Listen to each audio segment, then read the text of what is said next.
যাক আসেন ফিরে আসেন হযরতে জিবরাইল আলাইহিস সালামকে নিয়ে আল্লাহ নবী বুরাকের পিঠে উঠে রওনা দিয়ে দিলেন। ওখান থেকে মদিনা শরীফ থেকে অনেক জায়গায় গেছে, সংক্ষেপ করে দিতে লাগছে, তাই ডাইরেক্ট বাইতুল মুকাদ্দাসে নিয়ে চলে যাচ্ছে। এ যুবকেরা তরুণেরা, আল্লাহ নবী ওখান থেকে বাইতুল মুকাদ্দাসে পৌঁছে গেল, সঙ্গে জিবরাইল আলাইহিস সালাম রয়েছে। নবী আমার বাইতুল মুকাদ্দাসে যখন পৌঁছালেন, বাইতুল মুকাদ্দাসের ভেতর থেকে সমস্ত নবী আলাইহিস সালামরা আগে থেকে কাতার দিয়ে দাঁড়িয়ে আছে। সবাই আমার নবীকে মুবারকবাদ জানাচ্ছে, ইস্তেকবাল করছে, আমার নবী পাকে স্লোগান দিচ্ছে, মারহাবা ইয়া রাসূলুল্লাহ, মারহাবা ইয়া হাবিবাল্লাহ, মারহাবা ইয়া সাফিউল মুজলিমিন, মারহাবা ইয়া রাহমাতাল লিল আলামিন। এইভাবে আমার নবীর প্রশংসা করতে লেগেছে।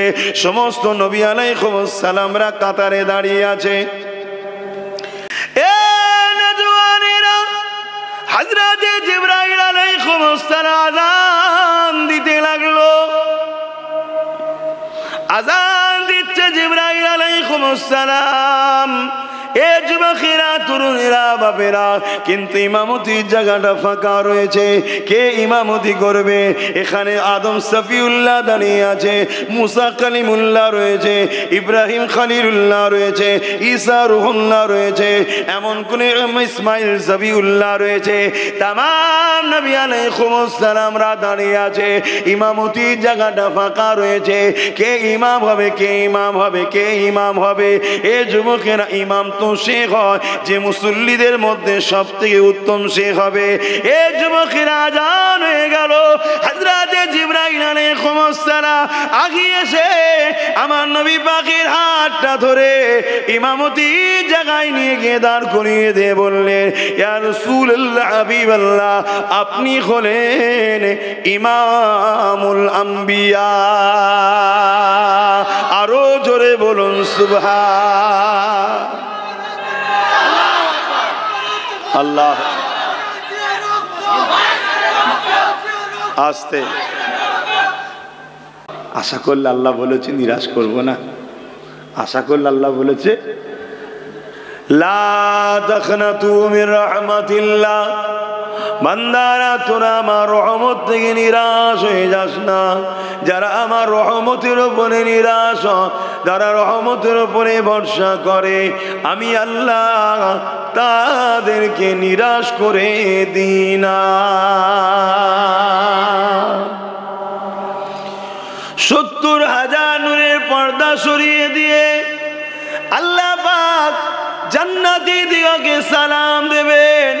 যখনই সালাম দেবেন, তোমাদের রবের পক্ষ থেকে সালাম, সবাই স্তম্ভ হয়ে যাবে, সবাই দাঁড়িয়ে যাবে।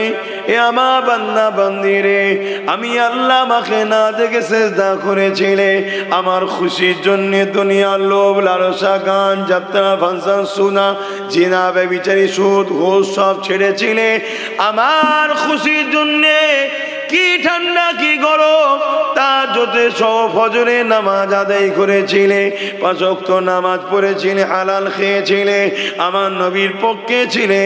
আসো আমি আল্লাহ তোমাদের দিদার দেব, তোমরা আমি আল্লাহ আমাকে দেখে না।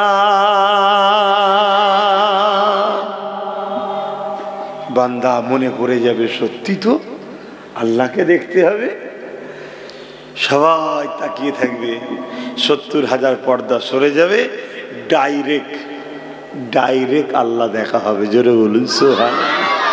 এই যুবকরা, শখ যাই না, যিনি তোমায় বানালে তাকে দেখবে, তা তার হতে হবে তো, হ্যাঁ তার হতে হবে তো। যাক, আজকে ও বিষয়ে আলোচনা নয়, আজকের আলোচনার বিষয় হলো আমার নবী পাককে আল্লাহ এই মাসে দাওয়াত দিয়ে মেরাজ করেছিলেন। আমার নবী পাক এমন করে দুনিয়া জমিন থেকে আর মসজিদে হারাম থেকে মসজিদে আকসা, ওখান থেকে 7 আসমান পাড়ি দিয়ে সিদরাতুল মুনতাহা পাড়ি দিয়ে আল্লাহ পাকের আরশে আজিমে গিয়ে আমার আল্লাহ পাককে দেখে রাতের কিছু অংশ সময়ের মধ্যে আবার ফিরে চলে আসে। চিন্তা ভাবনা করে সুবহানাল্লাহ বলছো না আবেগে বলছো?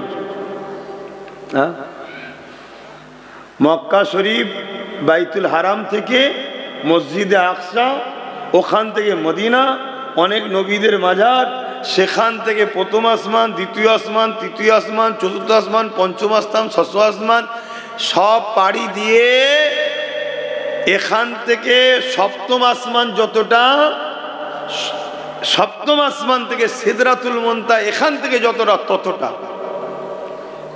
শুনছেন? ওখান থেকে আবার আল্লাহ পাকের আরশে আজিম আরো আরো আরো আরো 7 গুণ ওপরে। জোরে বলুন সুবহানাল্লাহ। এই এতটা রাস্তা গেছে, পুরো রাতেও নয়, আবার রাতের কিছু সময়ের মধ্যে ঘুরে চলে এসছে। নবী বলছেন আমি উজু করে গেছি, এসে দেখছি উজুর পানি গড়াচ্ছে। বললেন না সুবহানাল্লাহ? অবিশ্বাস হচ্ছে? নবী বিছানায় শুয়েছিলেন, বিছানাটা গরম হয় না, উঠে গিয়ে ঘুরে এসে দেখছে বিছানা গরম। আচ্ছা, এই যুবক মানবে? ঠিক বলছো? কি করে হয়? কি করে হয়? আল্লাহর নবী ঘুরে এসে সাহাবাদেরকে শোনাচ্ছে, আর আবু জেহেল পাশ দিয়ে যাচ্ছিল, শয়তান কান পেতে শুনছে কি বলছে। ও তো শুনে বলছে এবারে অরিজিনাল পেয়েছি, এবারে বাজার মাই করব মোহাম্মদ রসুলের বিরুদ্ধে। এরই কি বলছে, এখান থেকে বাইতুল মুকাদ্দাস যেতে কয়েক মাস লাগে, মক্কা থেকে বাইতুল মুকাদ্দাস যেতে, এই মসজিদে আকসা যেতে, হ্যাঁ বাইতুল, কয়েক মাস লাগে। আর মোহাম্মদ রসুল বলছে ওখান থেকে 7তম আসমান, 7তম আসমান থেকে সিদরাতুল মুনতাহা, সিদরাতুল মুনতাহাতে আরশে আজিম সব ঘুরে চলে এসছে রাতের মধ্যে। এই একটা সুযোগ আবু জেহেল ঢুকে এসছে, ঢুকে এসে বলছে মুহাম্মদ সাল্লাল্লাহু আলাইহি ওয়াসাল্লাম তুমি যা বলছো এটা কোনো সুস্থ মানুষ মেনে নিতে পারবে না, তা তোমার এই কথা কি আমি প্রচার করব সবাইকে? আল্লাহর নবী বলছে তোমার যখন শখ যেচ্ছে আমার হয়ে প্রচার করার করো, প্রচার করো। তো ও খুশি খুশিতে বেরিয়ে চিন্তা করছে প্রথম কাকে শোনায়। ভাবছে নবীর সব থেকে পাগল হলো আবু বকর, ওই আশিকটাকে আগে যে শোনাও, নবী ছাড়া কিছু বোঝেনে, ওকে যে বলি যে কার পিছনে ঘুরো তিনি এই সব কথা বলে, তাকে যে বলি কমসে কম আবু বকর যদি শুধরায়। হযরত আবু বকর সিদ্দিক ঘর থেকে বেরিয়ে নবীর দরবারে আসছে, আর আবু জেহেল দেখতে পেয়ে গেছে, ধরে বুঝাচ্ছে জানো তোমার মোহাম্মদ রসুল, তোমার মোহাম্মদ রসুল, আলহামদুলিল্লাহ বলেন, তোমার মোহাম্মদ রসুল সে এই সব বলছে। আবু বকর সিদ্দিক বলছে আমার নবী বলেছে? বলছে হ্যাঁ। বলছে ঠিক বলেছে। জোরে বলুন সুবহানাল্লাহ, আরো জোরে বলুন সুবহানাল্লাহ। তা যারা নবীকে ভালোবাসে, বিশ্বাস করে, তারা বিনা দলিলে নবী যখন বলেছে আমরা মেনে নেব। জোরে বলুন সুবহানাল্লাহ। কিন্তু আমার আল্লাহ বদমাশি করবে না, মোবাইল খুলবে না, এই সামনে তুমি খুব চংমং করছো আর তুমি মোবাইল নিয়ে, আর তুমি এদিক ওদিক আবার দেখছো, যেন মনে হয় বুঝতে না কেউ পারে, হাসছো আবার ভুল করে। কেমন সব বিয়াদব হয়ে যাচ্ছে চিন্তা করো। আগামী দিন জলসা মাহফিল করা কত সমস্যা হয় বলেন তো। ভুল করলে তো মানুষ মাথা হ্যাট করলে উপরন্ত হাসছে। তো ভাইরা আমার, এই মেরাজ নিয়ে আমার আল্লাহ জানে এক শ্রেণীর মানুষ প্রশ্ন তুলবে, তুলবে না তুলবে না। আচ্ছা অবিশ্বাসীরা কি বলছে না বলছে তো আমাদের প্রশ্ন নেই, কিন্তু বিজ্ঞানও তো প্রশ্ন তুলবে, যেটা কি করে সম্ভব, এত দ্রুত কোন জিনিস যেতে পারে, প্রশ্ন তুলবে। পাশাপাশি মুসলিম দাবিদারদের মধ্যেও প্রশ্ন উঠবে না উঠবে না। অনেক ওলামারা তো বলে যে আল্লাহর নবী খবে নাকি মেয়েরাজ হয়েছে। তো খবে যদি মেয়েরাজ হয় তো বুরাক পাঠিয়ে জিবরাইল পাঠিয়ে নিয়ে যাবার কি দরকার ছিল? তো হুজুরের ঘরে শুয়ে থাকলেই তো দেখা হয়ে যেত নাকি? হ্যাঁ, এর ইখতিলাফ হচ্ছে না হয়নি? এজন্য আল্লাহ পাক বলছেন হাবিব এই যে মেয়েরাজটা হলো, বাইতুল মুকাদ্দাস মসজিদে হারাম থেকে নিয়ে বাইতুল মুকাদ্দাস, ওখান থেকে প্রথম আসমান, এইভাবে আসমান ঘুরিয়ে যা কিছু হয়েছে, হাবিব এই বিষয়টা আপনি করেছেন বলবেন না। আমি আল্লাহ জানি কিছু লোক সমস্যা করবে, তাই এটা আমি জিম্মেদার হয়ে গেলাম, এটা আমি করাচ্ছি। জোরে বলুন সুবহানাল্লাহ। এবার কারো প্রশ্ন থাকে আমার সাথে থাকবে, আপনাকে এই বিভ্রান্তিতে এন্ট্রি হতে দিচ্ছি না। যদি কেউ বলে আরে আমি তো করিনি, আল্লাহ করিয়েছে, তা আল্লাহর ওপরে কারো সন্দেহ থাকে সে আল্লাহর ওপরে প্রশ্ন তুলুক। হাবিব আপনার ওপরে কেউ প্রশ্ন তুলবে এটা আমি চাইব না। প্রথমে দিতে হয়, শুরু হয়ে গেছে আর হয়, শুনছেন তো? তাই আল্লাহ কোরআনের মধ্যে বলছেন সুবহানাল্লাযী আসরা বিআবদিহি লাইলাম মিনাল মাসজিদিল হারাম ইলাল মাসজিদিল আকসা। প্রথমে শুরু করছে কি দিয়ে? সুবহানাল্লাযী। সুবহান কাকে বলা হয়? সুবহান তিনি সেই পবিত্র সত্তা যিনি সমস্ত দুর্বল, সমস্ত অসম্ভব থেকে তিনি পাক ও পবিত্র। জোরে বলুন সুবহানাল্লাহ। অতএব সেই পাক পবিত্র সত্তা তিনি তিনার মাহবুব বান্দাকে মসজিদে হারাম থেকে মসজিদে আকসা আল্লাযী বারাকনা হাওলাহু লিনুরিয়াহু মিন আয়াতিনা, তিনি এই মসজিদে আকসার চতুর্দিকে যে বরকতময় জায়গা আছে এ সব জায়গা ভ্রমণও করিয়েছেন। জোরে বলুন সুবহানাল্লাহ। আল্লাহ নিজে দায়িত্ব নিচ্ছে যে আমি সওয়ার করিয়েছি, আমি ঘুরিয়েছি। এবারে বলুন আল্লাহর উপরে কারো ইখতিলাফ আছে?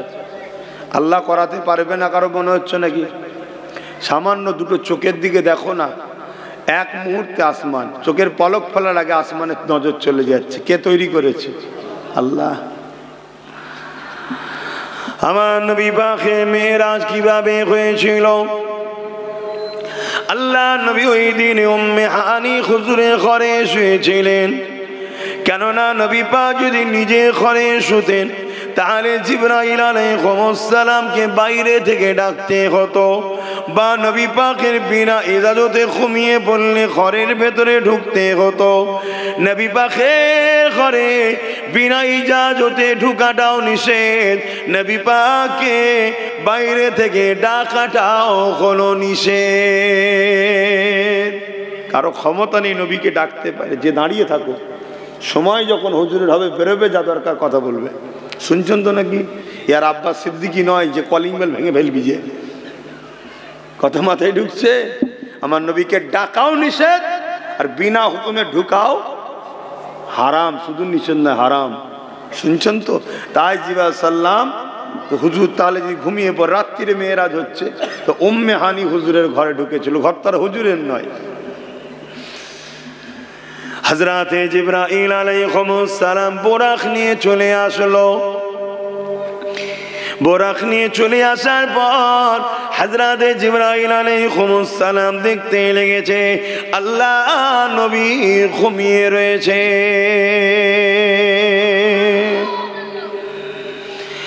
এ নওজোয়ান তরুণেরা, আল্লাহ নবীর সব থেকে বড় মুজিজা হলো কোরআন শরীফ। দ্বিতীয় নম্বর মুজিজা হলো আল্লাহ পাকের দিদার।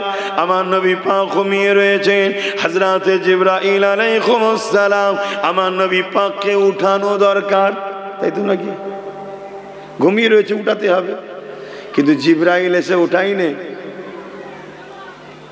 কেন? জিবরাইল জানে কে ঘুমাচ্ছে।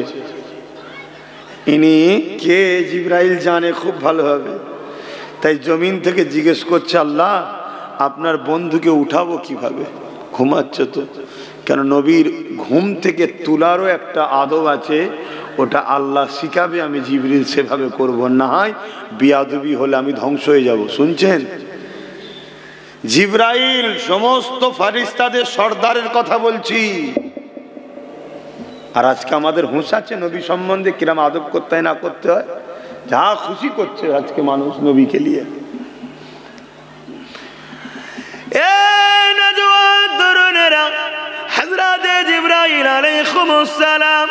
জমিন থেকে আওয়াজ দিয়ে দিলেন, আল্লাহ আপনার হাবিব ঘুমিয়ে রয়েছে, আমি জিবরাইল কিভাবে উঠাবো? আল্লাহ পাক জানিয়ে দিলেন, ও হযরতে জিবরাইল, আপনি আমার হাবিবের নূরের কদমের কাছে বসে যান।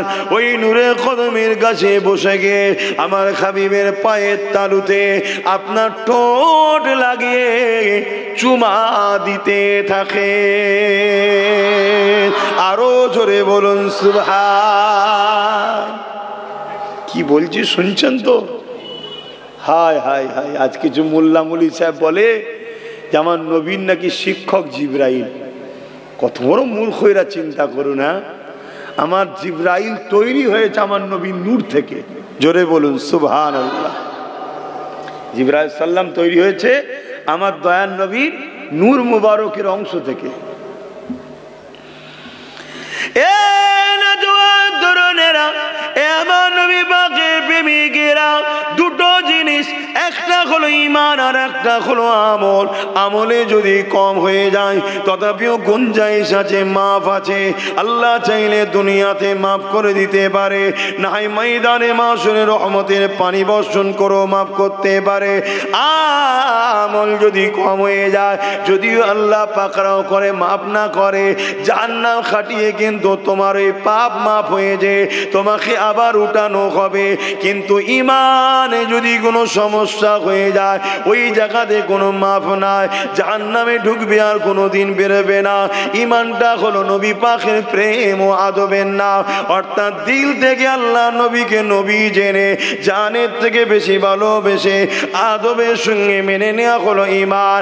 এ নওজোয়ান তরুণেরা, আমার আব্বা জানেরা, তাই মনে রাখবেন আমার নবীর শানে যেন কোনো বিয়াদবি না হয়ে যায়, আমার নবী পাকের প্রেমে যেন ঘাটতি না হয়ে যায়। তাহলে তাহাজ্জুদ বেকার হয়ে যাবে, পাঁচ ওয়াক্ত নামাজও বেকার হয়ে যাবে, হজও বেকার হয়ে যাবে, দান খয়রাত বেকার হয়ে যাবে, দাড়ি টুপি বেকার হয়ে যাবে, সবটা বেকার হয়ে যাবে।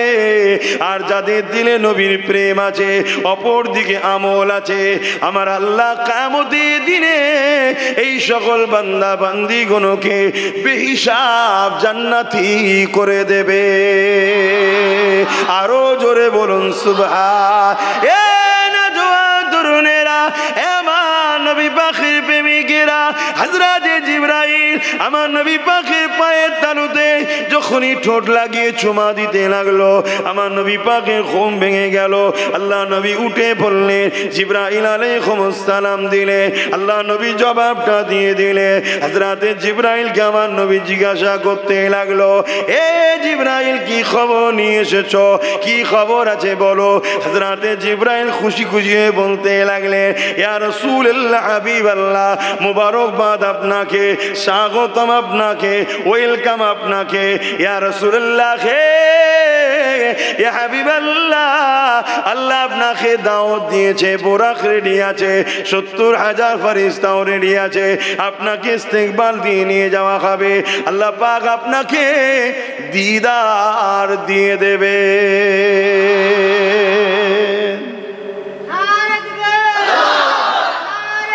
আল্লাহ আল্লাহ। কোনো জিনিসের উদাহরণ চলে না, কিন্তু বাস্তবটা বোঝাবার জন্য বলছি। আমার মতো নগণ্য গুনাহগার নবীর জুতো বর উপযুক্ত হয়েছি কি আমি জানি না। আমি কি বলছি শুনছেন? আমার নবী পাকের জুতো মুবারকটা বইতে গেলে যে উপযুক্ত হওয়া দরকার, যে সম্মানী ব্যক্তি হওয়া দরকার, ওইটা আব্বাস সিদ্দিকী হতে পেরেছি কেন জানি না। কি বলছি বুঝছেন তো?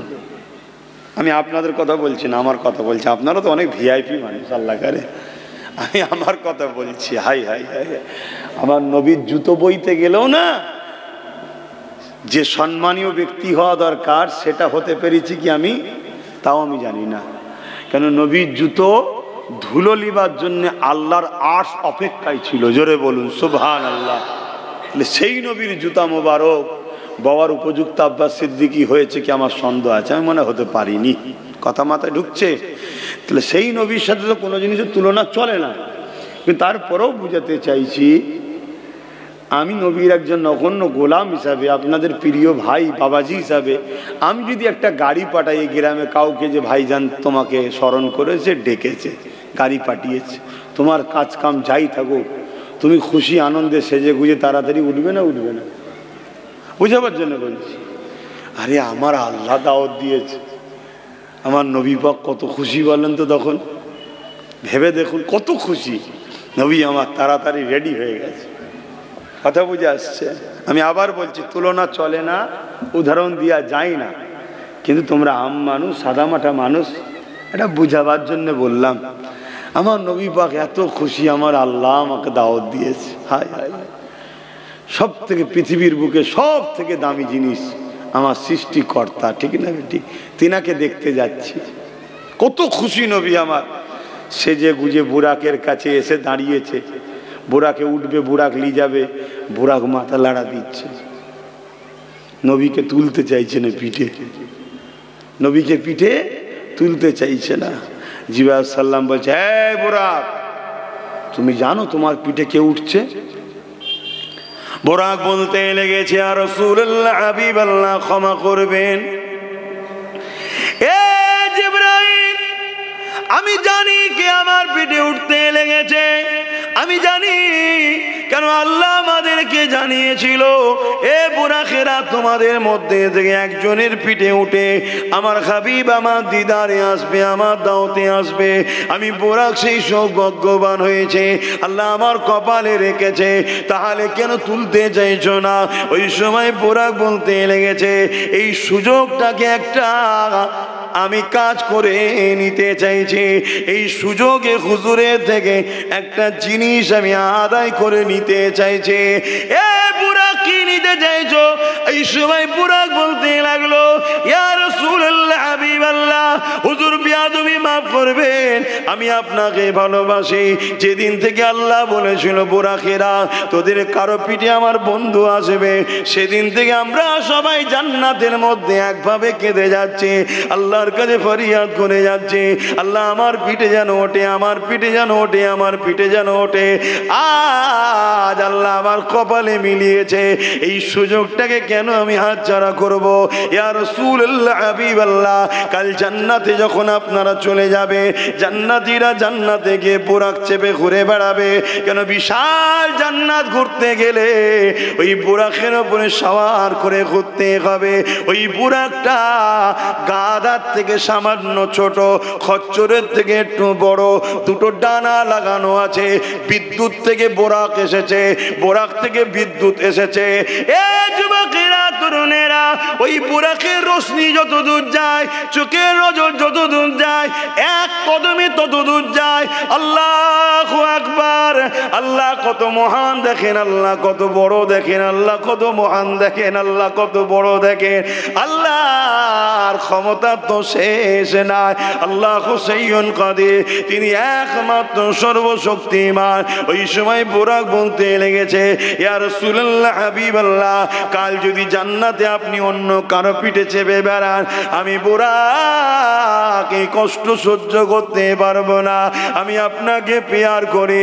আপনি আল্লাহর দিদারের খুশিতে রয়েছেন, যখন কেউ খুশিতে থাকে যা চাইবে তাই দিয়ে দেয়। ইয়া রাসূলুল্লাহ, ইয়া হাবিবাল্লাহ, আজ আমি আপনার কাছে তামান্না আশা রাখছি, হুজুর দয়া করে আমার আরজু কবুল করেন। আপনি আমাকে জানিয়ে দেন, আপনি আমার পিঠ ছাড়া অন্য কারো পিঠে জান্নাতে চাপবেন না। আরো জোরে বলুন সুবহান আল্লাহ। চিনুন, একটা অবালা, একটা পশু, মানুষ নয়, আশরাফুল মখলুকাত নয়, বোরাক আল্লাহর সৃষ্টি একটা মখলুক, কিন্তু মানুষের মতো শ্রেষ্ঠ নয়, মানুষ তো শ্রেষ্ঠ মখলুক। সেই মখলুক হয়ে নবীকে কত ভালোবাসছে দেখুন, সে নবীকে কিভাবে চিনেছে দেখুন। আর আমরা আশরাফুল মখলুকাত হয়ে দুনিয়ার লোভ লালসা, গান, যাত্রা, ফাংশন, সিনেমা, থিয়েটার, বেঈমান, কাফের, মুনাফেক, অত্যাচারীদের সঙ্গে মিশে আস্তে আমরা কত খারাপ হয়ে যাচ্ছি দেখুন। হ্যাঁ, আর বুরাক দেখুন কি বলছে, হুজুর আপনি আমার পিঠ ছাড়া অন্য কারো পিঠে চাপবেন, আমি কি করে সহ্য করব দেখে হুজুর, আমি তো মরে যাব, আমি আপনাকে ভালোবাসি, তা আপনি কথা দিন হুজুর আমার পিঠ ছাড়া কারো পিঠে চাপবেন না। কেন বুরাকও জানে হুজুর এখন প্রচুর খুশিতে আছে, এই সময় আদায় করার একটা সুযোগ, খুশিতে মানুষ যা চাই তাই দিয়ে দেবে, তাই এই সময়টা বুরাক কাজে লাগিয়েছে। আল্লাহ নবী খুশি হয়ে গেলেন, আগিয়ে এসে বুরাকের মাথায় হাত বুলিয়ে বলছে, যাও আমি মোহাম্মদ কথা দিলাম জান্নাতে তুমি আমার সওয়ারি হবে। জোরে বলুন সুবহানাল্লাহ। কপাল, বুরাকের কপাল, হ্যাঁ আল্লাহ নবী পছন্দ করে নিলেন, চেয়ে বড় কপাল কি আছে? এত মুসলমান বসে আছি, আমি আমার কথাও বলছি, আমাকে হুজুর পছন্দ করে কি আমি জানি, কিন্তু বুরাককে হুজুর পছন্দ করেছে, আমি তোকে পছন্দ করলাম, কত কপাল বলো তো। দুনিয়াবি খেয়ালে তুমি তুলনা করলে হবে না, হাকিকতটা বুঝতে হবে। আমি প্রায় জায়গায় ওয়াজ করতে করতে একটা ওয়াজ যখন করি আমি বলি, মদিনায় একদিন, আজকে একটু বলছি সংক্ষেপে বলছি, আপনারা তো শুনেছেন, আমি আরেকবার বলছি। মদিনায় একদিন আমার নবী গেছেন বাজারে, মদিনার বাজারে আল্লাহর নবী গেছে। যুবকরা শুনছো তো, অসুবিধা হচ্ছে না তো? তা গিয়ে আল্লাহ নবীর একটা উট বাইরে থেকে কিছু ব্যবসায়ীরা বিক্রি করতে এসছে। উট হচ্ছে তখনকার মরুভূমি এলাকা তো খুব দামি, এখনকার মতো গাড়ি ঘোড়া হয়ে গেছে, তখন উটই সওয়ারি ছিল। তা লাল উট হলে তার আবার বিরাট ভ্যালু। তা একটা সুন্দর লাল উট নিয়ে এসেছে আল্লাহ নবী, দেখার পরে উটটাকে পছন্দ হয়েছে। জোরে বলুন সুবহানাল্লাহ। হাই রে উট, তোর কপাল কত ভালো, আল্লাহর বন্ধু তোকে পছন্দ করেছে। জোরে বলুন সুবহানাল্লাহ। হ্যাঁ, আশরাফুল মখলুকাত হয়ে জন্ম হয়েছি, কিন্তু কোরআনই তো বলছে মানুষ আবার চতুষ্পদ জন্তুর থেকেও নিকৃষ্ট, বলছে না? বলেন উলাইকা বালহুম আদাল, সব চতুর্পদ জন্তুর থেকেও নিকৃষ্ট হলো মানুষ। আবার মানুষ আশরাফুল মখলুকাত, নিকৃষ্ট কারা? যারা আল্লাহ রসুলকে পেল না, আল্লাহ রসুল যাদেরকে পেল ভালোবাসলো না, তারাই তো। তাহলে বলুন ওই উটটা কত সৌভাগ্যবান বলেন তো, নবী তাকে পছন্দ করেছে। আমরা নবীর পিয়ারা হতে পেরেছি কি জানি না। যাক আসেন, ফিরে আসেন হযরত জিবরাইল আলাইহিস সালামকে নিয়ে আল্লাহ নবী বুরাকের পিঠে উঠে রওনা দিয়ে দিলেন। ওখান থেকে মদিনা শরীফ থেকে অনেক জায়গায় গেছে, সংক্ষেপ করে দিতে লাগছে, তাই ডাইরেক্ট বাইতুল মুকাদ্দাসে নিয়ে চলে যাচ্ছে। এ যুবকেরা, তরুণেরা, আল্লাহ নবী ওখান থেকে বাইতুল মুকাদ্দাসে পৌঁছে গেল, সঙ্গে জিবরাইল আলাইহিস সালাম রয়েছে। নবী আমার বাইতুল মুকাদ্দাসে যখন পৌঁছালেন, বাইতুল মুকাদ্দাসের ভেতর থেকে সমস্ত নবী আলাইহিস সালামরা আগে থেকে কাতার দিয়ে দাঁড়িয়ে আছে, সবাই আমার নবীকে মুবারকবাদ জানাচ্ছে, ইস্তেকবাল করছে, আমার নবী পাকে স্লোগান দিচ্ছে, মারহাবা ইয়া রাসূলুল্লাহ, মারহাবা ইয়া হাবিবাল্লাহ, মারহাবা ইয়া সাফিউল মুজলিমিন, মারহাবা ইয়া রাহমাতাল লিল আলামিন। এইভাবে আমার নবীর প্রশংসা করতে লেগেছে। সমস্ত নবী আলাইহিস সালামরা কাতারে দাঁড়িয়ে আছে। একটু যেতে দেন ইমাম সাহেব, তো একটু যেতে দেন, ওনার ডিউটি আছে আবার। হ্যাঁ, ডিউটি আছে, যেতে হবে না, একটু যেতে দেন, আপনারা সাইড দেন ইমাম সাহেবকে। আমার নবী পাকের মুবারকবাদ জানাচ্ছে, সমস্ত নবী আলাইহিস সালামরা কাতার দিয়ে দাঁড়িয়ে আছে। হযরত জিবরাইল আলাইহিস সালাম আযান দিতে লাগলো, আযান দিচ্ছে জিবরাইল আলাইহিস সালাম। এ যুবকেরা, তরুণেরা, বাপেরা, কিন্তু ইমামতির জায়গাটা ফাঁকা রয়েছে, কে ইমামতি করবে? এখানে আদম সফিউল্লাহ দাঁড়িয়ে আছে, মুসা কালিমুল্লাহ রয়েছে, ইব্রাহিম খলিলুল্লাহ রয়েছে, ঈসা রুহুল্লাহ রয়েছে, এমন কোন ইসমাইল সফিউল্লাহ রয়েছে, তামাম নবী আলাইহিস সালামরা দাঁড়িয়ে আছে, ইমামতির জায়গাটা ফাঁকা রয়েছে, কে ইমাম হবে, কে ইমাম হবে, কে ইমাম হবে? এ যুবকেরা, ইমাম তো শেখ হয়, যে মুসল্লিদের মধ্যে সব থেকে উত্তম শেখ হবে। এ যুবকেরা, আযান হয়ে গেল।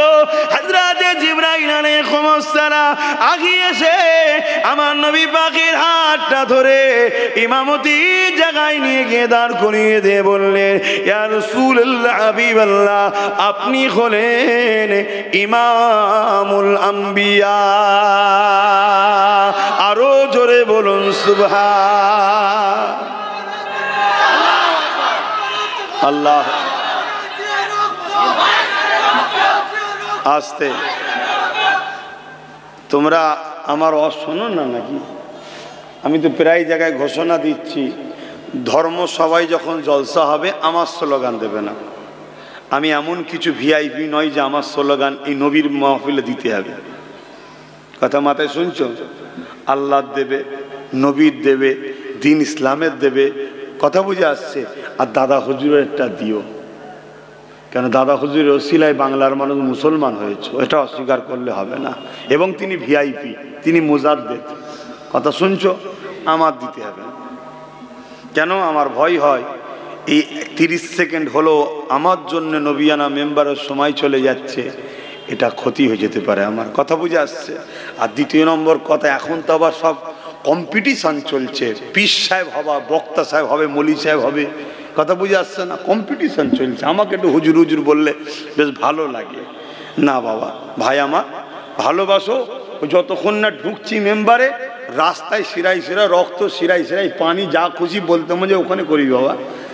এখানে চলে আসার পরে সব ভয়ের মধ্যে থাকবে, আদবের মধ্যে থাকবে।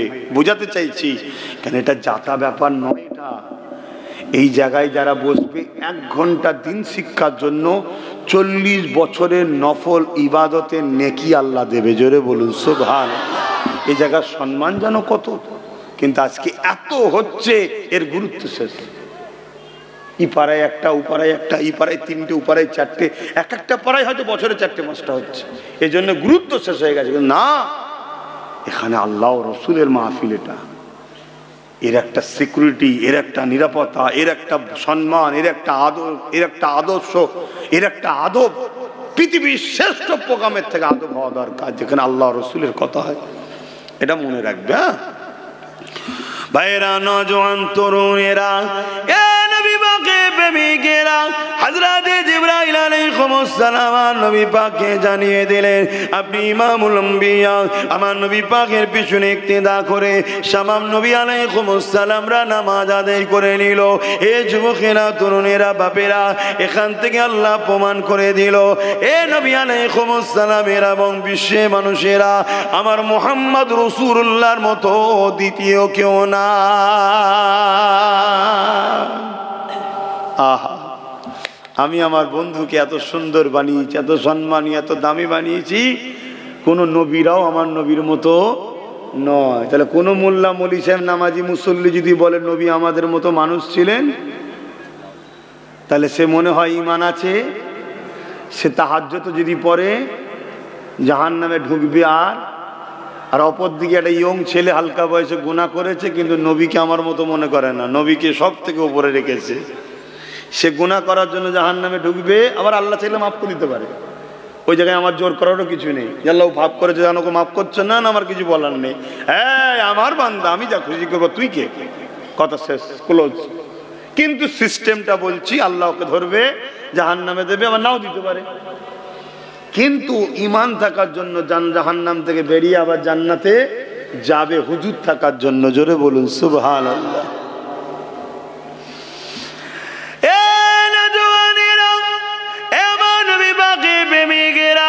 তামাম বিশ্ব জুড়ে কোটি কোটি টাকা খরচ করা হচ্ছে আমার তোমার ঈমানকে লুটে নেবার জন্যে। কেন ঈমানকে লুটতে চাইছে? পৃথিবীর জমিনে যতবার আমাদের উপরে জুলুম হয়েছে, অত্যাচার হয়েছে, ইসলামকে মিটাবার চেষ্টা হয়েছে, আমাদের মোকাবেলায় কখনো কেউ পারেনি। আমাদের হাতে কি অস্ত্র ছিল না? ছিল না। আমাদের কি ম্যান পাওয়ার ছিল না। আমাদের কি ম্যান্ডেট পাওয়ার ছিল না। আমাদের কি মানি পাওয়ার ছিল না। আমাদের কি ম্যান্ডেট পাওয়ার ছিল, রাজ ক্ষমতা ছিল না। তারপরেও তাহলে জিতলেন কি করে? এ দুনিয়ার মানুষেরা যারা আমাদের মোকাবেলা করতে গেছে তাদের কাছে এই শক্তিগুলো ছিল, এগুলো আমাদের কাছে ছিল না, কিন্তু আমাদের কাছে তারা পরাজিত হয়েছে কি কারণে? একটা পাওয়ার আমাদের কাছে ছিল, ওই পাওয়ারটা হলো সিনার পাওয়ার, অর্থাৎ আল্লাহ নবীর প্রেম ও আদব, যাকে বলা হয় ঈমান। তাই দুশ্মনরা আমাদের ঈমানকে বার করতে চাইছে। তা ঈমান বার করবে কে? এখান থেকে একটা প্যান্ট শার্ট পরা ছেলে যদি এখানে বসে বক্তব্য দেয় আর সে যদি বলে নবীর বিষয়ে যে নবী আমাদের মতো, তাই কেউ মানবে? কিন্তু আমার মতো দাঁড়ি টুপি জুব্বা লাগিয়ে হুজুর সেজে মৌলানা মুফতি সেজে যদি বলে, সাধারণ মানুষ মানবে না? মানবে না? এক কথা বলছেন, আমার মানুষ মানবে। তো এই জন্যে আমাদের মতো সাজিয়ে 2 নম্বর ছাড়া হয়েছে, আমাদের মতো সাজিয়ে 2 নম্বর ছাড়া হয়েছে যারা সমাজের মানুষের ঈমানকে লুটছে। যদি ছেলেগুলোর আমল কমও থাকে ধরা পড়ে শাস্তি খেটে জান্নাত যেত, কিন্তু বেঈমান হয়ে যাওয়ার জন্য আর যাবার রাস্তা থাকবে না। আমার কথা বুঝছেন তো নাকি? তারাই সমালোচনা করছে নবীর মেরাজকে নিয়ে, যে কি করে হতে পারে, কি করে হতে পারে। আমি আপনাকে ছোট্ট একটা উদাহরণ দিচ্ছি, সায়েন্সের একটা উদাহরণ দিচ্ছি। সায়েন্স, আমি জানি কোনো উদাহরণ তো প্রয়োজন নেই, যেখানে সুবহান আল্লাহি আসরা বিআবদিহি, সুবহান আল্লাহি, আল্লাহ যখন বলে দিয়েছে আল্লাহ করিয়েছে, যেখানে আর কোনো দলিল প্রমাণের প্রয়োজন আছে? কিন্তু তারপরে একটা সায়েন্সের প্রমাণ দিচ্ছে। যে হাতে ঘড়ি দেখছেন, এই ঘড়িতে দেখুন কাঁটাটা টিক টিক টিক টিক করে আস্তে আস্তে যাচ্ছে না? হ্যাঁ, যাচ্ছে তো। তো এই ঘড়ির মূল জিনিস কোনটা? জান, মেন জান কোনটা?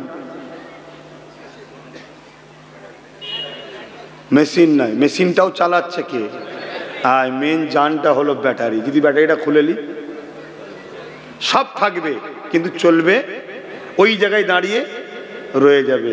তা আমার আল্লাহ তিনার হাবিবকে কায়নাতের জান করেছে, জোরে বলুন সুবহানাল্লাহ। যখন দুনিয়া থেকে বেরিয়ে চলে গেছে আমার আল্লাহ, নবী সব যেখানে যেটা ছিল দাঁড়িয়ে গেছে, বললেন না সুবহানাল্লাহ? আবার যখন এসেছে সেম জায়গা থেকে আবার টিক টিক টিক টিক করে দুনিয়া চলা শুরু হয়েছে, জোরে বলুন সুবহানাল্লাহ। আল্লাহ পারে না? পারে না?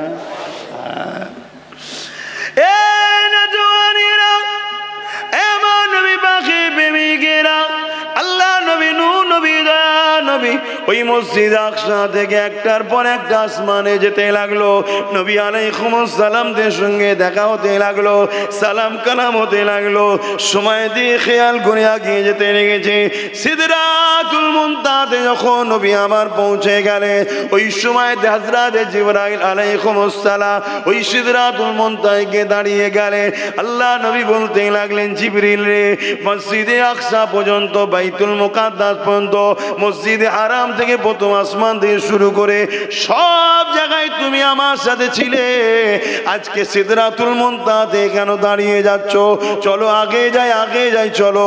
হযরত জিবরাইল আলাইহিস সালাম বলতে লাগলে, ইয়া রাসূলুল্লাহ, ইয়া হাবিবাল্লাহ, এর থেকে এক কদম আগে আর আমি যেতে পারবো না।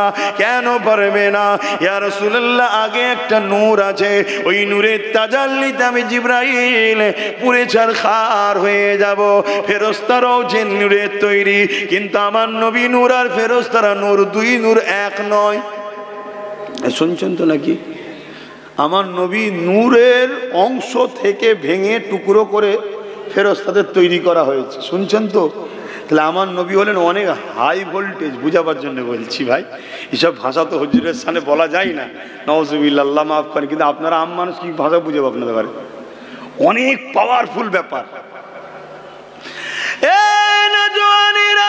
হযরত জিবরাইল বলতে লাগলেন, ইয়া রাসূলুল্লাহ, ইয়া হাবিবাল্লাহ, আগে যে নূর আছে ওই নূরের তাজাল্লি সহ্য করতে পারবো না, আমি পুরো ছারখার হয়ে যাব। আল্লাহ নবী বলেছিলেন, জিবরাইল তুমিও তো নূরের তৈরি।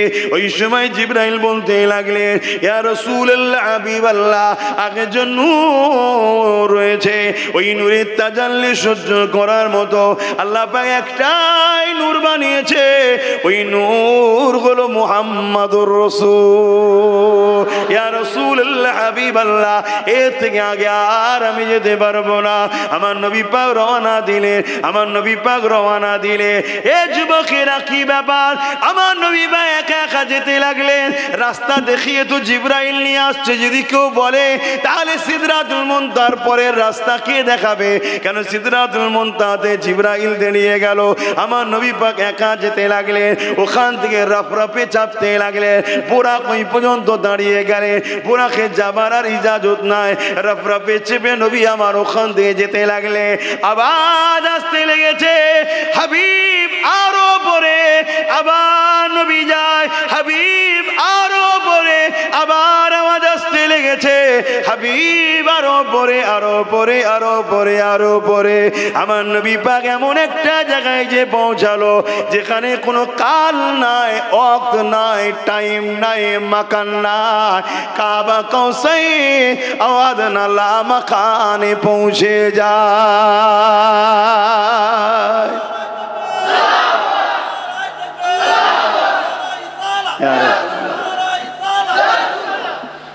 নবী দুনিয়াবি জিন্দেগি বেশার বাসারিয়াত, নবী বাসার। কিন্তু এই যে লামাখানে যে পৌঁছাচ্ছে, যেখানে কোনো স্থান নাই, কাল নাই, ঠেরাবার ঘর নাই, আর নেই, সে জায়গায় নবী পৌঁছাচ্ছে। এটা হলো নূরের নবী, যে নূর তার প্রমাণ দেয়। জোরে বলুন সুবহানাল্লাহ। অনেকে বলে নবী যদি নূরের হয় তাহলে লড়াইয়ের ময়দানে, উহুদের লড়াইয়ের ময়দানে নবী পাকের দান্দা মুবারক শহীদ হয়েছিল। সাধারণ মানুষকে বোকা বানাই রে বাবা। আমাদের কাছে আসে না, তোমাদের ঘরে ধরে ধরে ধরে কাফের বানাবার প্ল্যান করে। কারা করে? দাঁড়িয়েছে যা প্যান্টে দাঁড়িয়েওয়ালাই, টুপিওয়ালাই, মলি সাহেব টাকা খেয়েছে, ইহুদি খ্রিস্টানদের টাকা খেয়েছে, আমাদেরকে বেঈমান বানাবে। শুনছেন তো নাকি? কি বলে? বলে নবী যদি নূরেরই হবে তাহলে উহুদের ময়দানে নবীর যখন দান্দা মোবারক শহীদ হলো, রক্ত বেরোলো কেন? এ শুনছেন তো নাকি? ও তাই? নবী পাক সাল্লাল্লাহু আলাইহি সাল্লামের সিনা চাক হয়েছিল না হয়নি? এই কথা বলছে না তো? নবীর বড় মুজিজার মধ্যে একটা মুজিজা সিনা চাক। অনেক কভার হয়েছে, পুরো খুলে সব হাট টাট যা আছে সব বার করে জান্নাতি স্পেশাল পানিতে নিয়েছে, আবার তাকে ধৌত করে ভরে দিয়ে জিবরিল লাগিয়ে দিয়ে চলে গেছে। রক্ত বেরিয়েছিল না? রক্ত বেরোয়নি। জোরে বলুন সুবহানাল্লাহ। তো উহুদের ময়দানে নবী রক্ত বেরিয়েছে, এটা নবীর বাসারিয়াতের প্রমাণ দেয়। নবী তো মানুষ, বাসার, এ অস্বীকার করা যাবে? কোরআন বলছে নবী মানুষ ছিলেন। যদি মানুষ বলি তো ফেরেশতাদের থেকে মানুষ শ্রেষ্ঠ, কিন্তু আমাদের মতো নয়। নবী হলেন নূরের মানুষ। জোরে বলুন সুবহানাল্লাহ। এই নূরের প্রমাণ দিচ্ছে কি? ওই যে নবী যখন সিনা চাক হচ্ছে, পুরো বুককে দুটুকরো হয়েছে, তাও রক্ত বাহির হচ্ছে না। জোরে বলুন সুবহানাল্লাহ। অনেকে বলে নবী যদি নূর হয় তো খাই কেন? নূরকে তো আর খেতে লাগে না, এই আলোকে খেতে লাগবে? নূর মানে তো জ্যোতি রে বাবা, লাইট, আলো। ও তাই নাকি? নবীর খাওয়াটা দেখেছো? আর নবী এক এক দিন একটানা 40 দিন করে রোজা রাখতেন। ফজরও সেহরিও খেতেন না, ইফতারও খেতেন না, 24 ঘন্টা কিচ্ছু খেতেন না। অর্থাৎ 40 × 24 ঘন্টা টোটাল এক ঢোক পানি না খাও নবী রোজা রাখতেন, একটু দুর্বল হতেন না। জোরে বলুন সুবহানাল্লাহ। সাহাবা হুজুর একদিন দুজন রাখতে গেছিল, একদিন দুদিন পেরেছে, তারপরে শরীর দুর্বল। আল্লাহ নবী খবর পেয়ে বলছেন, এই তোমরা কি করছো? হুজুর আপনি ওজনি রোজা রাখেন, একভাবে 40 দিনের নিয়ত করেছেন, আমরাও তাই নিয়ত করছি। আল্লাহ নবী বললেন, তোমাদের মধ্যে কে আছে আমি রসুল আমার মতো? শুনছেন তো নাকি? খবরদার তোমরা ওটা রাখবে না। সাহাবাদেরকে নিষেধ করলেন। কেন? একটা মানুষ 3 দিন না খেয়ে থাকতে পারে, টোটাল পানি টানি কিছু না খেয়ে 3 দিন থাকবে, তারপরে ডেট হয়ে যাবে। আর যদি টোটাল কিছু না খেয়েও শুধু বিছানায় শুয়ে থাকবে, লড়বে না, চড়বে না, চুপচাপ শুয়ে থাকবে, বেড রেস্ট, তাহলে 7 দিন পর্যন্ত বাঁচে, তারপর ডেট। কিন্তু নবীরা, আর আমার নূর নবী 40 দিন সাহাবাদের সঙ্গে ঘুরেছে, কি বলে সংসার করেছে, পরিবারদের কাজ কাম করে দিয়েছে, সাহাবাদেরকে ওয়াজ করেছে, আরো নবীর যা দিনের প্রচারের কাজ সব করছে। কোন নবী পাকের চেহারায় কোনো সমস্যা অর্থাৎ খেতের নবী, এটা হলো বেসারিয়াত, নবীর খেতে লাগতো না, এটা হলো নুরিয়াত। জোরে বলুন সুবহানাল্লাহ। এক কথাই দুটোকে এক জায়গায় করো, নবী হলেন মানুষ, নূর ওয়ালা মানুষ। জোরে বলুন সুবহানাল্লাহ। তাই আমাদের পাসিনায় গন্ধ হয়, দুর্গন্ধ হয়, আর আমার নবীর পাসিনা আম্মাজানরা তুলে রাখতেন। বিয়ে বাড়ি অনুষ্ঠানে কেউ গেলে মেকে যেত, লোক খুশবু শুনে দিবানা হয়ে যেত, খুশবু পেলি কোথায়? জোরে বলুন সুবহানাল্লাহ। আসেন, আমি আমার আলোচনার দিকে যাচ্ছি। হযরতে জিবরাইল দাঁড়িয়ে গেল, আমার নবী পাক যেতে লাগলেন, যেতে লাগলেন, যেতে লাগলেন। তরুণেরা আল্লাহ পাকের কাছে পৌঁছে গেলেন। আল্লাহর কুদরতের কাছে নবী যখন চলে গেলেন, আমার নবী পাক সাল্লাল্লাহু আলাইহি ওয়াসাল্লামকে আমার নবী পাক বলতে লাগলেন, হাবিব, আপনাকে আমি দাওয়াত দিয়েছি, তা দাওয়াত দিয়েছি আপনাকে, আপনি আমার জন্য কি নিয়ে এসেছেন? মেহমানের কাছে গেলে, মেহমান বাড়ি গেলে বুঝাবার জন্য বলছি, কিছু নিয়ে যেতে হয়তো নাকি, নিয়ে যান না? কেউ দাওয়াত দিলে তার বাড়িতে কিছু গিফট নিয়ে যান না, নিয়ে যান না? তো আমার আল্লাহ জিজ্ঞেস করছে, বন্ধু আপনি কি এনেছেন? আল্লাহ কি কোনো জিনিসের মুখাপেক্ষী? এক কথা বলুন। তাহলে বন্ধুকে বলছেন এটা ভালোবাসা। এটা কি? ভালোবাসা। ভালোবাসা, হুজুরকে ভালোবাসে। এবং এখানে একটা শিক্ষার ব্যাপার আছে, এখানে একটা শিক্ষার ব্যাপার আছে। এটা আমার আল্লাহও জানে, নবীও জানে। কিন্তু দুজনের মধ্যে বিনিময় যদি না হতো, আমরা আর কেউ জানতে। সাহাবাদেরকে নবী শোনালো, আল্লাহ আমাকে এই জিজ্ঞেস করলাম, এই উত্তর দিলাম, এই কথাটা তবেই তো হবে। এই জিজ্ঞেস না করতো, তাহলে আমরা কেউ জানতে পারতাম?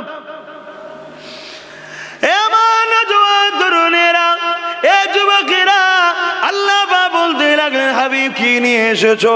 আমার রাসূলুল্লাহ বলতে লাগলেন, আল্লাহ আপনার জন্য এমন তোফা নিয়ে এসেছি, আপনার জন্য এমন নজরানা নিয়ে এসেছি, আপনার জন্য এমন গিফট নিয়ে এসেছি যে ভাষা আপনারা বুঝবে, আল্লাহ পাক যেটা আপনি কখনো কাউকে দেননি, দেবেন না, আমি এটা আপনাকে দেবো। শুনছেন তো? আল্লাহ আমি আপনার জন্য সেটা নিয়ে এসেছি। হাবিব কি নিয়ে এসেছো? আহারে তুমি আমি তো যা জুম্মাই হোক আর 5 ওয়াক্ত হোক, 60-70 বছর যত বছরই হোক, আল্লাহকে সিজদা দিয়েছি না দেখে, না দেখে। আমার নবী পাক সঙ্গে সঙ্গে আমার আল্লাহকে রুকু সিজদা দিয়ে দিলে, আল্লাহ এইটা আপনার জন্য নিয়ে এসেছি। ওটা আল্লাহ কখনো কাউকে দেবে? আল্লাহ কখনো দেবে না এই কাউকে রুকু সিজদা? সব তো আল্লাহর জন্য। আমার নবী পাক সাল্লাল্লাহু আলাইহি ওয়াসাল্লামের সঙ্গে আল্লাহর কথা হচ্ছে। কি কি কথা হয়েছে আমি জানি, শুধু আশিক আর মাসুক জানে, ঠিক না বে? ঠিক গো। কিন্তু যতটুকু নবী জানিয়েছে, কি জানিয়েছে তার মধ্যে দু একটা কথা বলি। কি অসুবিধা হচ্ছে নাকি? যুবকরা একটু সারা দাও, অসুবিধা হচ্ছে? আল্লাহ নবী জানালেন, আমার সাহাবারা, আমার আল্লাহ পাক আমাকে একেবারে কুদরতি কাছে বসিয়ে দিলেন, একেবারে কাছে, একেবারে কাছে বসিয়ে দিয়ে বলতে লাগলেন, হাবিব কি চান বলে? আমি আল্লাহ পাক যখনই বললেন কি চান, আমি সঙ্গে সঙ্গে বলেছিলাম, আল্লাহ পাক আমার উম্মত উম্মতিদের নাজাত চায়। এ নবীর উম্মতেরা, দুনিয়ার ময়াজালে জড়িয়ে গেলে, গান বাজনায় চলে গেলে, শয়তানের ধোঁকায় পড়ে গেলে, অথচ নবী আমার যেখানে মেরাজে গেলেন সেখানে তো নবী হারিয়ে যাবার কথা, আল্লাহ পাকের দিবানা হয়ে যাবার কথা, অর্থাৎ আল্লাহ দিবানায় হারিয়ে যাবার কথা, সব কিছু ভুলে যাবার কথা। কেন? আল্লাহ দেখতে লেগেছে। মুসা নবী আলাইহিস সালাম দেখে তো অজ্ঞান হয়ে গিয়েছিল, কিন্তু আমার নবী পাক সেই জায়গা তো তোমাকে আমাকে বলেনে। এক রায়াতের মধ্যে আছে আমার আল্লাহ পাক 70,000 বার বলেছে, হাবিব কি চাই, কি চাই, কি চাই? আমার আমি পাক একটাই কথা বলেছে, আল্লাহ আমার উম্মত উম্মতিদের নাজাত চাই, নাজাত চাই, নাজাত চাই।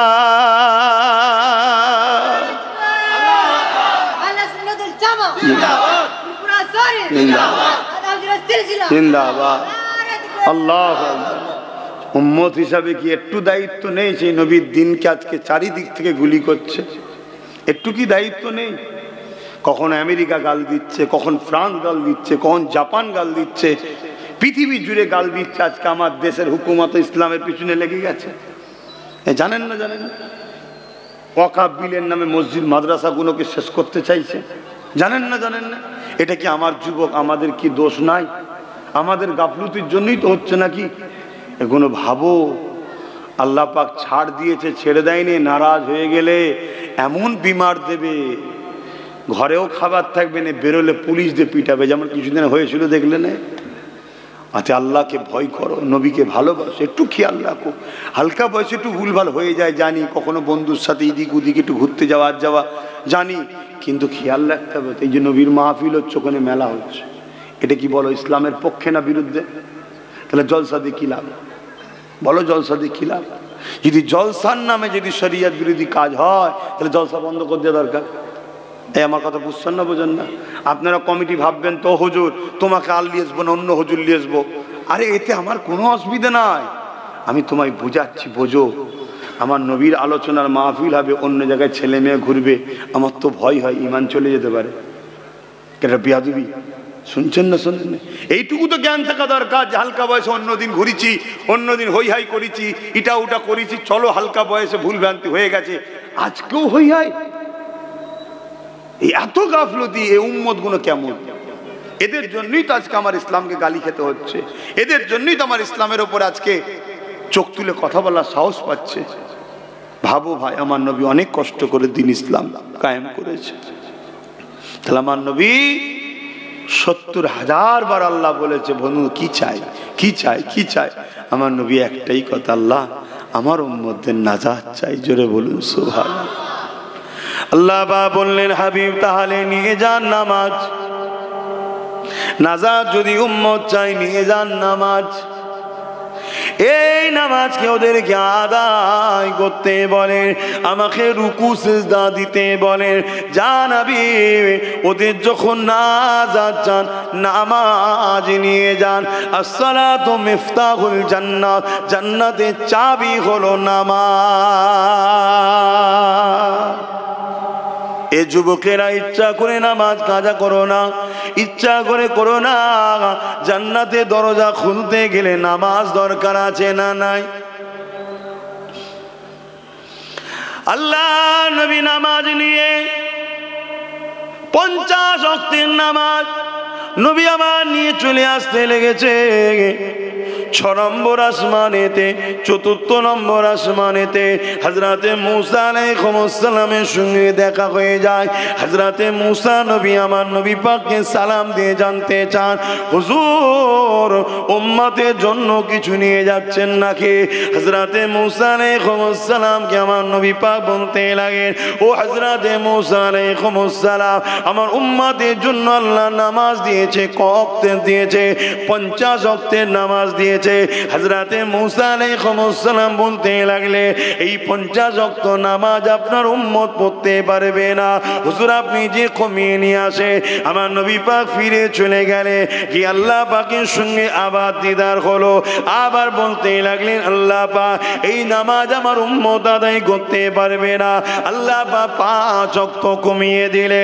আবার ফিরে আসলে মূসা নবী বললেন 45ও পারবে না। আবার ফিরে গেলে, আবার 5 ওয়াক্ত কমিয়ে দিলে। মূসা নবী আবার বলতে লাগলেন 40 পারবে না। আবার ফিরে গেলে, আবার নবীর সঙ্গে আল্লাহ দিদার হলো, আবার কথা হলো, আবার 5 ওয়াক্ত কমিয়ে দিলে। এ যুবকেরা, এইভাবে কমাতে কমাতে কমাতে 5 ওয়াক্ত রয়ে যায়। মূসা আলাইহিস সালাম বলে, হে আমার আল্লাহ পাকের দোস্ত পেয়ারা নবী, নূর নবী, এই 5 ওয়াক্ত আপনার উম্মত পড়তে পারবে না। মূসা নবী যা বলেছিল আজকে মিলছে না, মেলেনে। আমার নবী পাক বলেছিলেন, মূসা ঠিকই বলছেন আপনি, তবে আমি নবী আমাকে বড় লজ্জা লাগছে।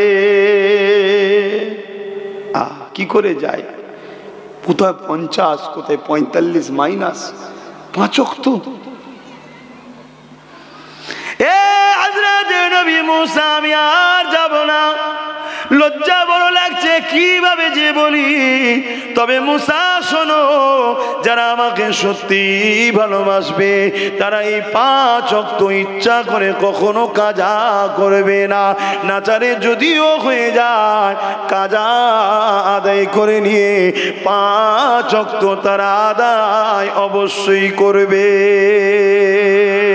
এ যুবকেরা, তরুণেরা, বাপেরা, আমার আল্লাহ বলেছেন হাবিব আমি যা বলে দিই ওটা তো চেঞ্জ হয়নি। কেন? আল্লাহর পাকের কথা কখনো তাবদীল হয় না, পরিবর্তন হয় না। এই হাবিব শুনে রেখে দেন, 50 ওয়াক্তই নামাজ রইল, উম্মত পড়বে 5 ওয়াক্ত, কিন্তু আমি আল্লাহ নেকি দেব 50 ওয়াক্তে।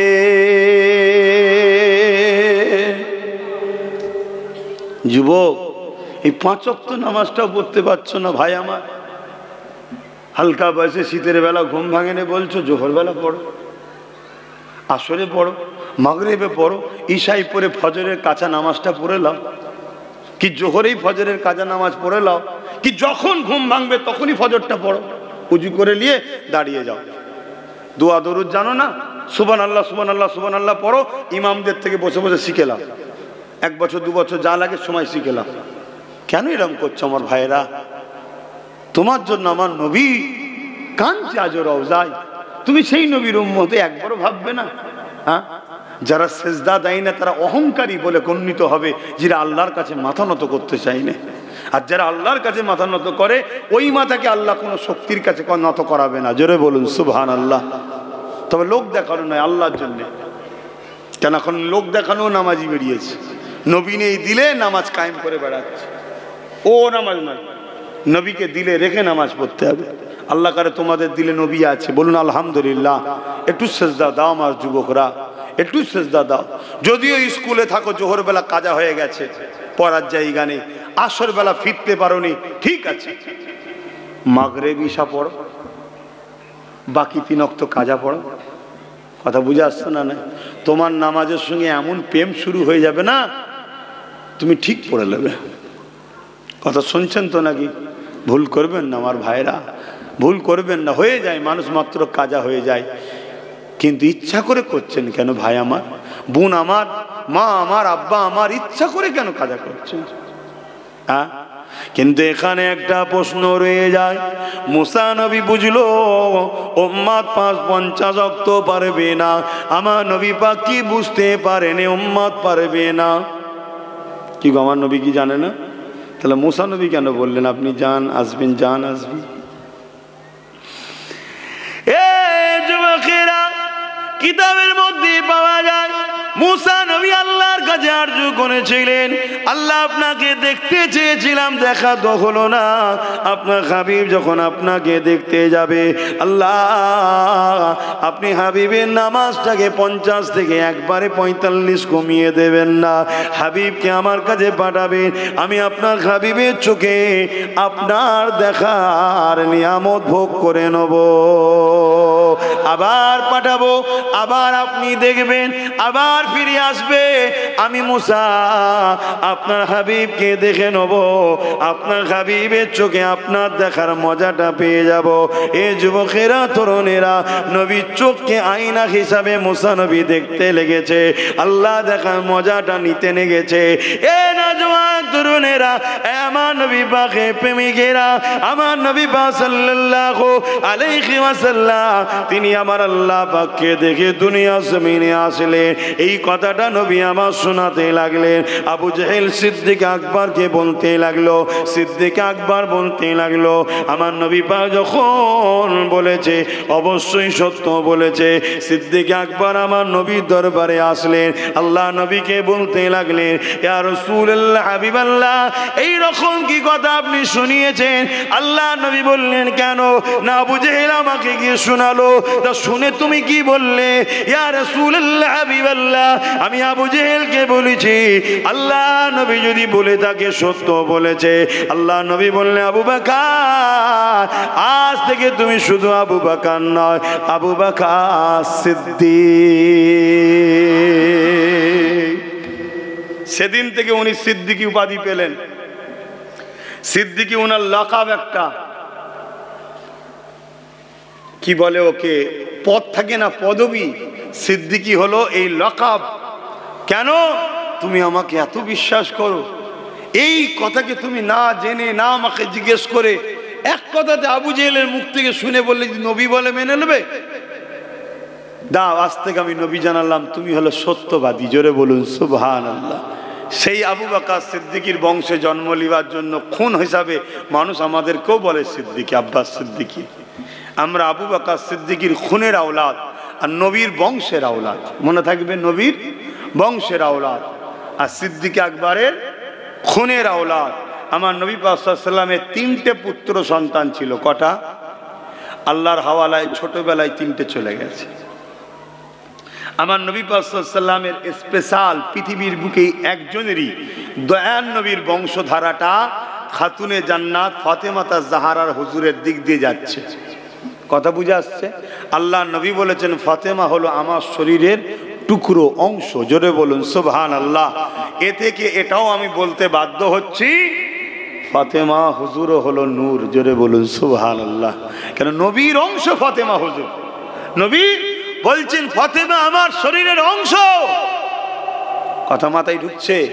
আমার নবী পাক সাল্লাল্লাহু আলাইহি সাল্লামের 3টে সন্তান কেন আল্লাহ তুলে নিয়েছিলেন ছোটবেলায়, এর পিছনে অনেক কিতাবের মধ্যে আছে যে অন্য অন্য নবী আলাইহিস সালামের সন্তানরাও নবী ছিল।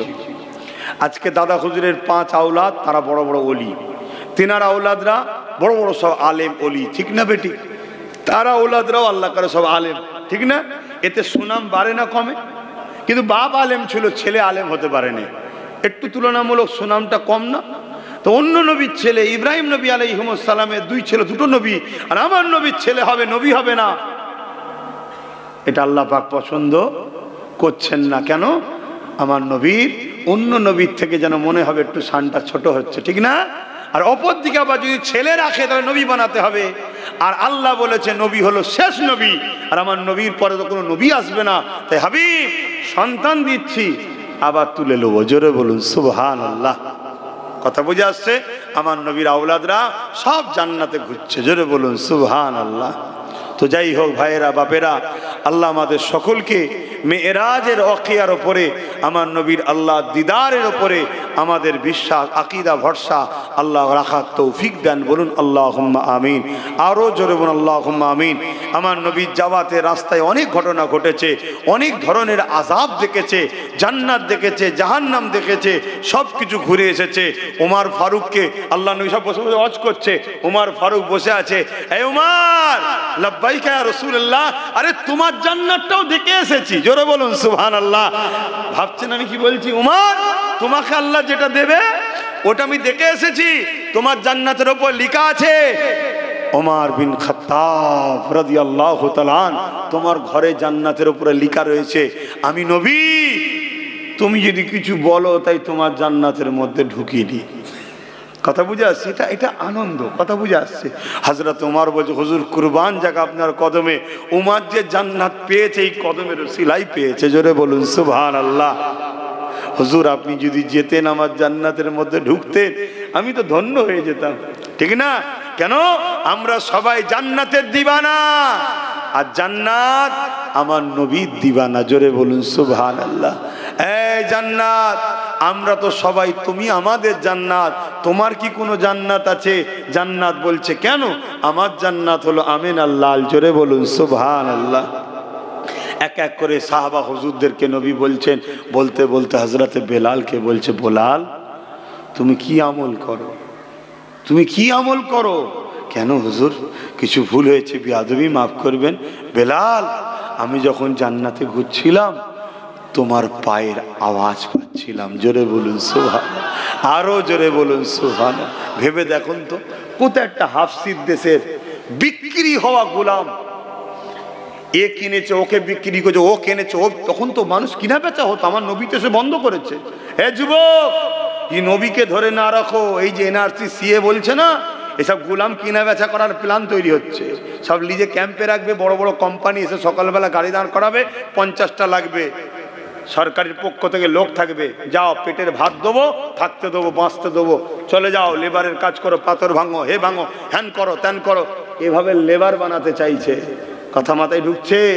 এখনো সময় আছে, হুজুরের হও, সিনার পাওয়ার বাড়াও, পৃথিবীর কোনো তাকত নেই তোমাদেরকে মিটাতে পারে। জোরে বলুন সুবহানাল্লাহ। হাফসি দেশের ওই কালো মানুষ যাকে এত কষ্ট দিয়েছিল, জিভটা পর্যন্ত পুড়ে ফেটে গেছিল, লোহার রড ছাকা দিত, জিভ ফেটে গেছিল হযরতে বেলাল হুজুরের, কত কষ্ট দিয়েছে।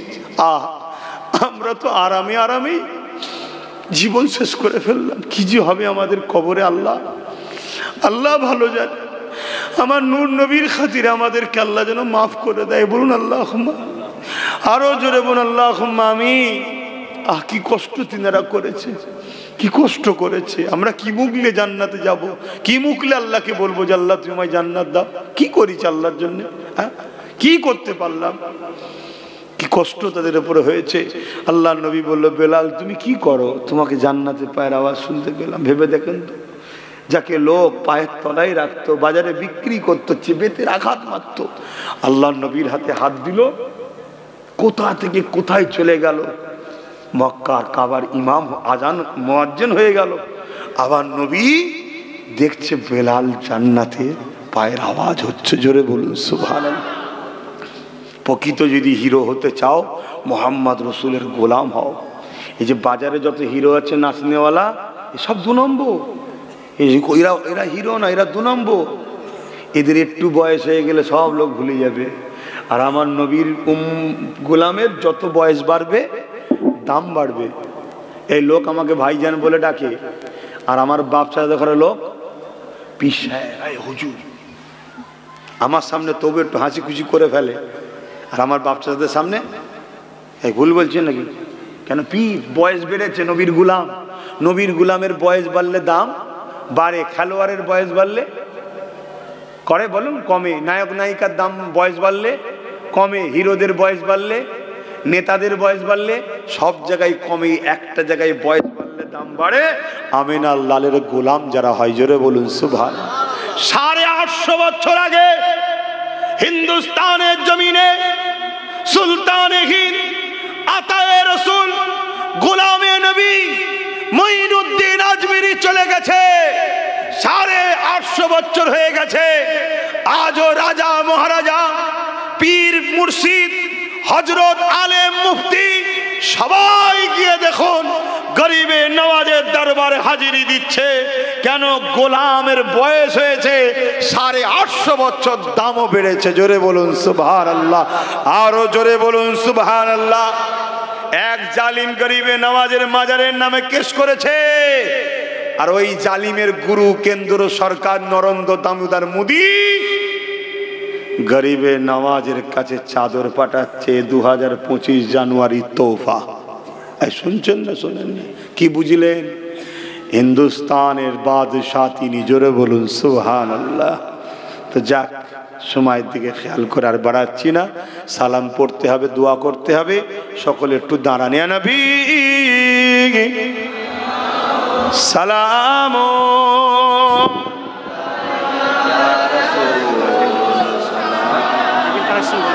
আজ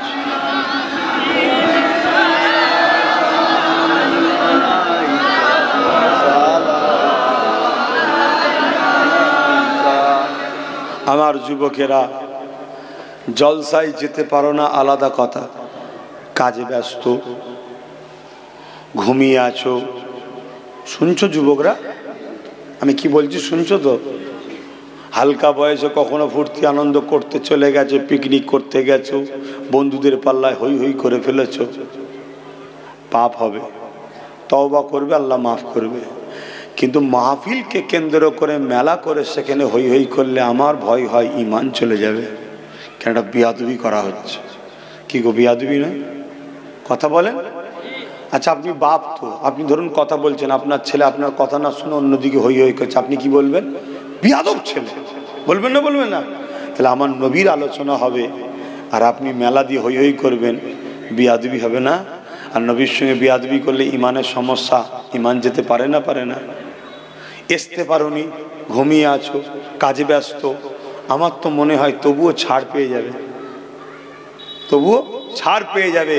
কিন্তু মাহফিলকে নষ্ট করে মেলা বানানো, আমার মনে হয় মাহফিলের ক্ষতিকারক হিসাবে নাম লেখা হবে। কমিটিকেও বলবো, জলসা যদি বন্ধ করে দেন তাও মনে হয় ভালো হয়, কিন্তু জলসা দিয়ে মেলা দেওয়ার থেকে জলসা বন্ধ করে দেওয়া ভালো। কথা কি কষ্ট দিল নাকি খারাপ বলে ফেললাম? কেন আমার ভয় হচ্ছে, এ যা হতে শুরু হয়েছে এতে মনে হয় আল্লাহ ও নবী নারাজ হয়ে যাবে। কেন আজকে যদি জলসা না হতো, মেলা যদি না হতো, আমার বাড়ির মেয়েরা কি একসাথে বেরিয়ে হই হই করতো? তাহলে এই বেরিয়ে হই হই করছে কি কারণে? জলসা কেন্দ্র করে মেলা। তাহলে মূল জলসা যদি না হতো তাহলে মেয়ে বেরোতো না, হই হই হতো না, চোখের জেনা আরো অন্তরের জেনা হতো না। কথা বুঝছেন না, বোঝেন না? তাহলে আমি তাই বলবো, যদি রুখতে পারেন যে মেলা নয় জলসা হোক। কথা মাথায় ঢুকছে না, ঢোকে না? আর যদি মেলা হয় আমার মনে হয় জলসা না দেয়। জানি না আমার কথাই অন্য হুজুর কি নেবে, কেন জলসা বন্ধ করে দিলে তো সমস্যা হয়ে যাবে হুজুরের, মৌলানা মুফতিদের। আমি কি জলসার বিরুদ্ধে বললাম? না, চেষ্টা করলে কি মেলাটা বন্ধ করা যেত না? পুরো গ্রামবাসী যদি বলতে হয় না, এবং যারা দোকান দিয়েছে তারা কি গ্রামেরই লোক তো না, বাইরে থেকে এসে গ্রামে, তারাও যদি বলতে হারা রোজ তো কিনা বেচা হচ্ছে, আল্লাহ যা ডাল ভাত খাওয়াচ্ছে, তো নবীর জলসাকে ক্ষতি করে দোকান দিয়ে বসে থাকবো, জলসা শুনবো না? হ্যাঁ, এই কি কথা? তারাও যদি ভাবতো তাহলে কি দোকানটা হতো? হতো না। এখনো ভাববেন। এরপরেও যদি কেউ মনে হয় একটু করেছি, দুটো দেখে না যদি হয় মিষ্টি ফিষ্টি লোক কেনে, তা ঠিক আছে, জলসা যখন শুরু হবে বন্ধ করে দাও, তার আগে দোকান টোকান খুলে রাখো, আবার যে দোয়া হয়ে যাবে খুলে দাও, লোক মিষ্টি মিষ্টি কিনে ভালো যাবে। এক কথা বুঝছো না, বোঝো না? কিন্তু এখানে জলসা চলবে, তুমি ওখানে মেয়ে ছেলে বেটা ছেলে হই হই হবে। এ ভাই, আমার লোকের জায়গা আছে? আর বলুন, এখানে কি লোক আর ঢুকতো? জায়গা আছে? হয়তো ভাববে হুজুর মনে হয় লোক আসে না বলে রেখে। না না, লোকটা বড় কথা নয় রে ভাই আমার। কেন তোমরা বসেছিলে 8-10টা ছেলে কেন বাইরে থাকবে? তারাও তো আমার নবীর উম্মত, তাদের জন্য তো নবী কাঁদছে।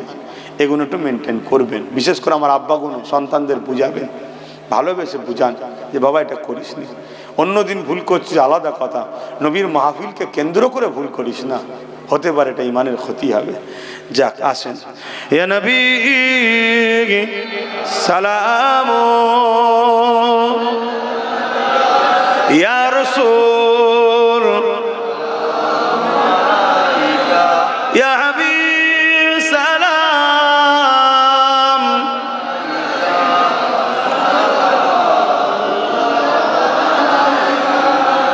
কঠিন হাসরের দিনে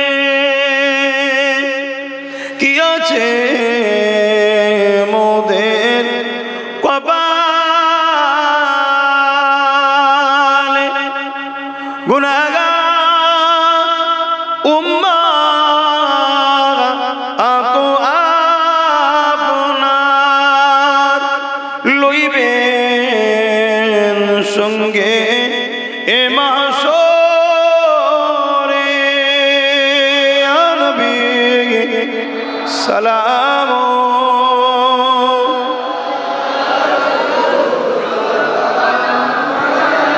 ইয়া হাবিব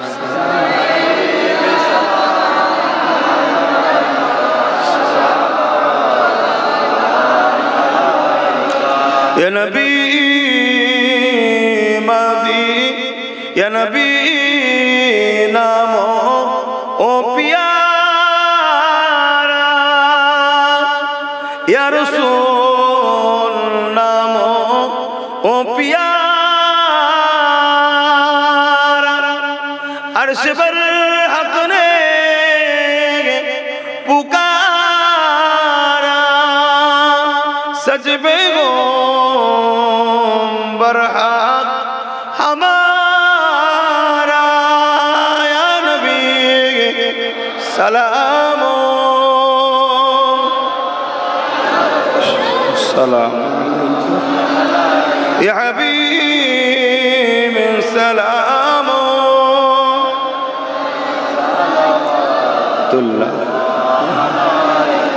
সকলে বসেন, দোয়া চাওয়া হবে। বালাগাল উলা বিকামালিহি কাসাবাদ দুজা বিজামালিহি।